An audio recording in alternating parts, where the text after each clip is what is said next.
evening and welcome to another edition of the HGP Sport for today, Monday 24th of June. I am Stanford Howard. Thanks for joining us. Making the cast this evening in football, Tugville girls trunks IFLOT while Golden Grove boys whip Brigham Secondary into submission in the ExxonMobil Boys and Girls Under 14 Schools Football Tournament at the Ministry of Education ground at the weekend. Here are the details. Despite overcast weather conditions over the weekend, spectators wanted more football action in the Boys and Girls Under 14 Schools Football Competition, where the young talent came out and showcased their love for the sport. In the girls' division of the tournament, patrons were able to witness 26 goals being registered.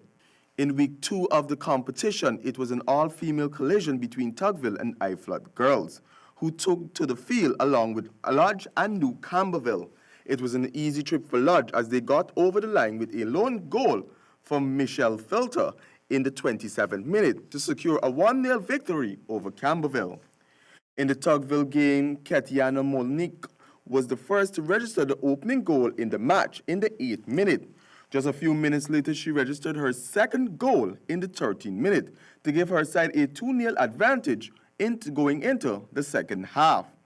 Karen Juper penetrated IFLOT's goal in the 29th minute and 37th minute to give them a 4-0 edge, but it was IFLOT Atisha Moore who consolidated one for the team in the 40th minute to end the game 4-1. Other results for the girls at the weekend were East Rungville beating out St. Stanislaus 1-0, Charleston crushing St. Mary's 7-0, East Rungville dominating Dolphin Secondary 5-0, and Camberville Secondary with a return win crushing Ansgrove 7-0. On the boys' side of things, some 15 goals were registered. Both opening match between Dolphin Secondary and St. Stanislaus and Carmel Secondary and Marion Academy ended in similar fashion, with Dolphin defeated Saint 3-0, with goals coming from Jaquan Cole in the 8th minute, Dwayne James in the 10th minute, and Jude Charles in the 39th minute. And Carmel Secondary pulling out all the stops for a 3-0 win over Marion's Academy. Other results for the boys' game, President College defeat IFLOT 3-1, and Golden Grove trunks in Brigham Secondary 5-0. For HGP Sport, I am Stanford Howard. More with football. The Golden Jaguars continues their campaign in the ongoing Gold Cup, but coach Michael Johnson feels commitment and effort lacking, resulting in the team losing to Panama 4-2. The details in this Jaden Samuels report. Play in the Gold Cup continued with the home side, the Golden Jaguars, inking its first 2 goals and opening the scoring for Guyana in the prestigious tournament. Neil Dans it was in the 33rd and 93rd minute, both from the penalty. The Golden Jaguars' robust and brave performance was not enough as they ended up going down in consecutive matches, this time to Panama 4-2. Guyana lost its debut match in the tournament against the USA on June 18, while Panama got past Trinidad and Tobago by a 2-0 margin on the same day in the Group D opener and have punched their ticket to the quarterfinals. The Golden Jaguars, urged on by their faithful supporters, decked out in their yellow national team jerseys and waving the golden arrowhead with pride, rallied on their team as they rivaled their Panamanian counterparts chant for chant. Panama had taken the lead in the 16th minute following miscommunication in the Guyanese defense. Third, Abidel Arroyo tucking the ball into the back of the nets. Continuing to match their rivals, Guyana on the back end of another promising run in the attacking third of their opponents drew a penalty when Dover was brought down. Neil Dan inked his name in the history books by sending goalie Louis Magier to his left while blasting in the ball to the right for the nation's first goal at this level, much to the delight of the fans. While it was Guyana's first match at this venue, it was Panama's second, having defeated Martinique there in 2017 Gold Cup 3-0 in a Group B match. Meantime, coach Michael Johnson, who now has a record of 3 wins and 4 losses, as the head tactician of the Golden Jaguars, voiced his disappointment with the performance of his charges. The Jamaican mentioned that looking at the effort and commitment, the performance of the team was of a different class. Again, they gave everything.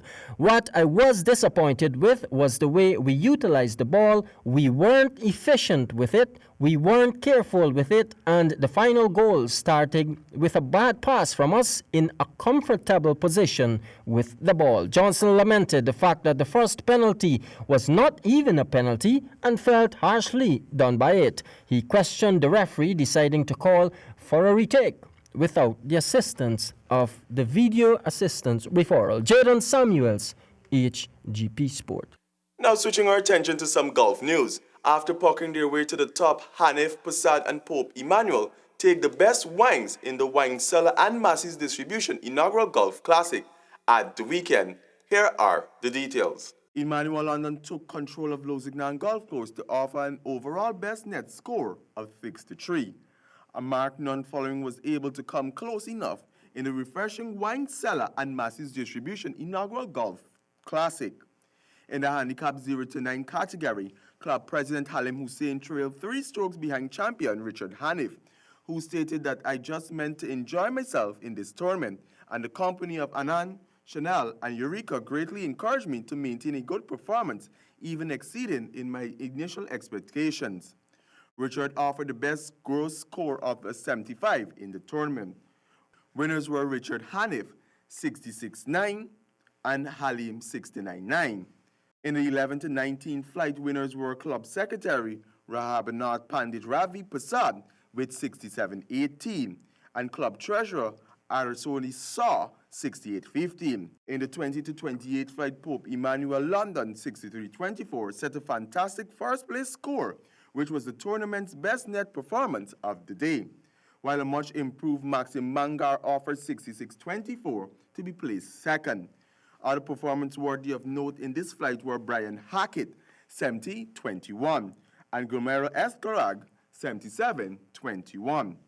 The specialty prize of longest drive was won by Ian Govaya, and nearest to the pin by Patrick Prashad. For HGP Sport, I am Stanford Howard. And finally in sports this evening, in World Cup cricket, Bangladesh continue with their winning ways, crushing Afghanistan, who is still hunting for their first victory in this year's World Cup. Shakib Al Hassan Pfeiffer was the highlight of the day. Jaden has more. Mushfiqur Rahim's 83 and Shakib Al Hassan's 51 took Bangladesh to 262 for 7 in their 50 overs, which turned out to be a winning total, bowling out Afghanistan for exactly 200 in 47 overs. Once again, the experience in the Bangladesh top order stood tall over a bowling attack that lacked intent and penetration, with only Mujib Rahman getting among the wickets, taking 3 for 39. Responding to 263, the Afghan batsmen did get good starts but failed to convert into big scores. Their highest run getter was Samiullah Shiwari, the only batsman to reach 49 not out. England takes on Australia on Tuesday. Jaden Samuels, HGP Sport. And that's all we have for this edition of the HGP Sportscast. But do remember, the harder the battle, the sweeter the victory. I do bid you farewell until next time. Over to you, Andel. Goodbye.